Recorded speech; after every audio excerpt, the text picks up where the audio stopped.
자, 이번 이야기부터는 북한 내부 사정을 가장 정확하게 분석하시는 분이죠.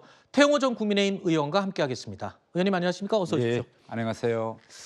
조금 전에 저희 기자가 단독 보도로 전해드렸습니다. 북한과 러시아 사이에 기술 이전이나 무기 거래가 의심되는 정황이 위성 사진으로 지금 포착이 된 건데 이 부분은 의원님이 얼마 전에 나오셔서 예측을 하셨던 부분이에요. 네. 지금 이 위성 사진으로 확인된 거면 어느 정도 무기 기술 이전이나 거래가 있었다고 보여집니까?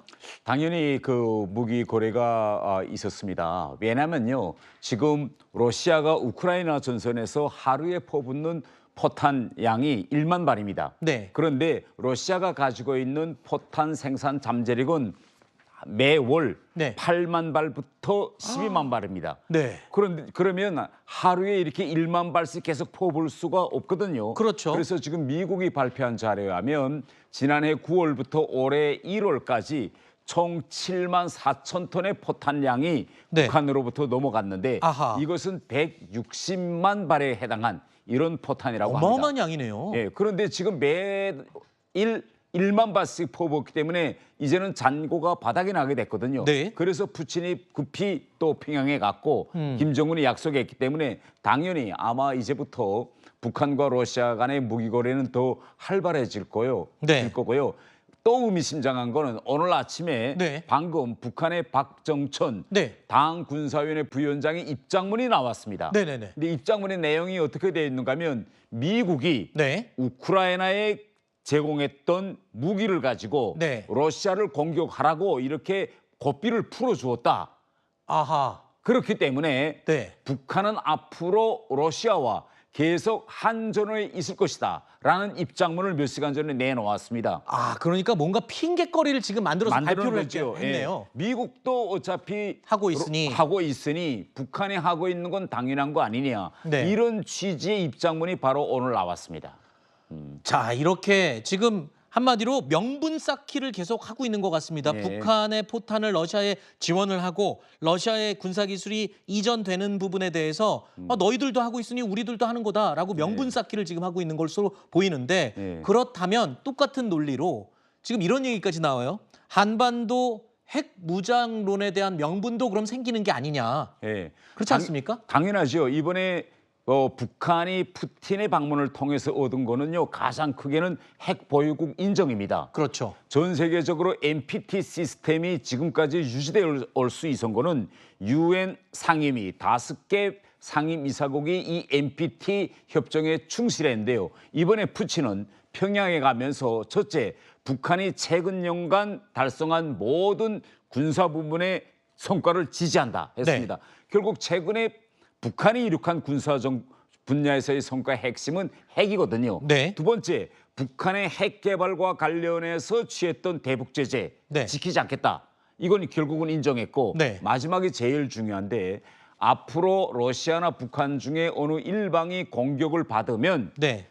가지고 있는 모든 군사적 수단을 다해서 동원해서 지원하겠다. 네. 이거는 북한이 가지고 있는 가장 핵심 상황인 아하. 핵무기 네. 이걸 쓰는 것도 결국은 이 푸틴이 다 인정해 줬기 때문에 네. 결국은 이 아세아나 또 전 세계적 규모에서 러시아라는 그런 유엔 안보리 상임이사국이 북한의 핵 보유를 인정했다는 건 대단히 이거 심각한 상황이라고 볼 수 있겠습니다. 자, 러시아가 지금 북한의 핵 보유를 인정을 하고 또 우크라이나 전쟁에 북한의 포탄을 지원을 하고 또 미국이 참전하는 것을 명분 삼아 지금 핑계를 잡고 있고 자, 이렇게 되면 지금 우리 한반도 상황이 지금 우크라이나 전쟁과 굉장히 직결이 되고 있는 상황이 되는 거거든요. 그런데 이와 관련해서 한 전문가가 이런 분석을 내놨습니다. 미국 대선을 앞둔 10월에 한반도에 위기가 닥칠 수 있다. 이런 지금 위기설을 제기를 했다는 보도가 나왔어요. 의원님은 어떻게 보십니까? 이게 가능성이 있는 얘기인가요? 우리가 여기서 눈여겨보아야 할 것은 향후 김정은의 도발 수위가 더 높아질 것은 명백합니다. 네. 단 그 도발이 정말 한반도에서 전면전까지를 가상한 그런 도발인지 네. 아니면 성동격서처럼 소리는 크게 내고 다른 데 속셈이 있는지를 면밀히 봐야 되겠는데요. 네. 이번에 푸틴과 김정은의 만남에서 핵심은 북한이 총력을 다해서 포탄과 로켓을 러시아에 보내는 겁니다. 네. 그러면 한반도에서 전쟁을 고조시켰다가 만약 위기를 고조시켰다가 전쟁이 일어나는데 이 와중에 깡그리 생산한 포탄과 로켓을 러시아에 보낸다면 북한에서는 전력 공백이 일어나게 되는 겁니다. 그렇죠. 예. 그렇죠. 그래서 저런 한반도 위기설은 그야말로 우크라이나에 러시아에 더 많은 무기와 로켓을 보내기 위한 그런 하나의 위장 전술이 아닐까 저는 이렇게 아하. 보고 있습니다. 그렇군요. 자, 일단 이번 주에요. 북한이 상반기 결산 전원회의를 개최한다는 소식이 전해지고 있습니다. 이 회의에서 어떤 얘기가 나올지 관심이 있는데 왜냐하면요. 북러 회담의 후속 조치가 과연 있을 것인가. 또한 최근에 북한이 이른바 오물폭탄으로 우리를 굉장히 괴롭혔죠. 그래서 그 이후에 또 추가적인 도발이 있을지 여부에 대한 궁금증 때문일 겁니다. 지난주에 금요일이었습니다. 김여정 부부장이 담화를 하나 또 냈어요. 그러니까 우리 탈북자 단체에서 이 대북 전단을 보냈더니 이제 오물풍선 또 보내겠다라는 식으로 얘기를 했어요. 그랬는데 지금 어떤 전문가들은 야, 이번에는 오물풍선이 아니라 또 다른 또 도발일 가능성도 있다 이러는 분석이 나오거든요. 어떻습니까? 당연히 김여정이가 내뱉은 말이기 때문에 그 어떤 새로운 도발이 있을 겁니다. 단 그것이 지난 시기와 같은 오물에 그칠 것인지 아니면 거기에 또 새로운 내용을 담을 것인지는 진짜 우리가 각성을 가지고 아하. 지켜봐야 될 네. 이런 이제 일이라고 저는 생각하고요. 네. 북한도 저렇게 새로운 추가 도발을 하려면 일정한 시간이 필요할 겁니다. 북한이 가지고 있는 그런 전력으로서는 금방금방 어물풍선을 만들어낼 수가 없거든요. 아, 그래요? 예, 일단 새로운 이제 어물풍선 그런 풍선을 준비할 것이라고 생각하고 네. 방금 이제 언급하셨습니다. 이제 6월 말에 북한 당 전원회의가 이제 있게 되는데 네네. 이 전원회의 내용을 북한이 어느 정도 공개할지는 알 수 없지만 아하. 당연히 이 회의에서는 이번 푸틴의 평양 방문을 통해서 북한이 얻어낸 아하. 이 모든 것을 더 공고히 하고 푸틴과 김정은이 한 약속대로 제 기일과 시간을 맞추어서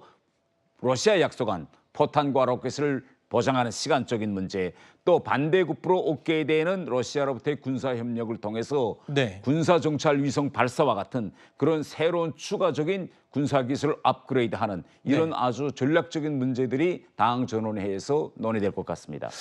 글쎄요. 이번에 또 다른 형태의 도발을 할지 아니면 또 오물풍선을 보낼지는 모르겠습니다만 의원님 얘기를 들어보니까 그렇게 많은 오물풍선을 만들기도 힘들다라고 말씀을 해주셨는데 만약에 추가 도발을 해온다면 우리 측에서 갖고 있는 강력한 무기가 지금 대북 확성기 방송이잖아요. 네. 이거를 또 우리가 해야 될 상황이 올 수도 있을까요? 저는 굉장히 걱정되네요. 우리 정부의 청적인 방향성은 북한이 감내하기 힘든 네. 그런 조치를 취할 것이다라고 했습니다. 그중에 한 카드가 바로 대북 확성기 방송 재개인데요. 아직까지 우리 정부는 이 대북 확성기 방송 재개 이 카드를 크게 활용하지는 않고 있고 지금 가만히 있고 있는데 만일 또 김여정이가 저렇게 어물풍선을 내보낸다면 우리 정부의 대북 확성기 방송 재개는 당연히 저는 이루어질 것이라고 보고 있습니다. 알겠습니다. 글쎄요. 이번엔 또 어떤 식의 도발을 하게 될지 좀 걱정이 되기도 하는데요. 지켜보도록 하겠습니다. 의원님 오늘 좋은 말씀 감사합니다. 예.